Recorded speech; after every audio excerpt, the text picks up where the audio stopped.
It's these steps.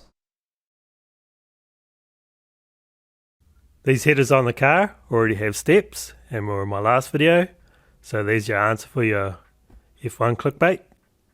The step in these headers is about 140mm from the head, or just under 6 inches in freedom units. For the baseline, I'll run the car up with these headers as they are, and then I'll cut the step section out so the tubes are the same size all the way. Then after that, I'll go back to the similar size diameter out of the head with a cone up in size rather than the step. And yep, since everything is the same other than the step section out of the head, we should be doing pretty good science here. Only downfall is the test will be across a couple of days due to the fab work needed between the tests, so I'll have to rely on the dyno correction if there's any change in weather.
So, as expected, no big changes, but there is a small advantage in having the smaller section out of the head, both with the cone and the step section.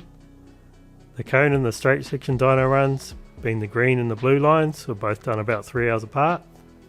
The only outlier being the steps, which were done the day before under slightly different conditions. But yep, I've checked over the EC logs and the likes, and it confirms what the dyno is saying. One other thing, every time in the comments section there are people saying it's not worth doing it for the little power gains, but you have to remember this is only a little 1600cc, and NA tuning is all about adding small gains together. For the most part, that's the only difference between a 180 horsepower 4AG and a 220 horsepower 4AG.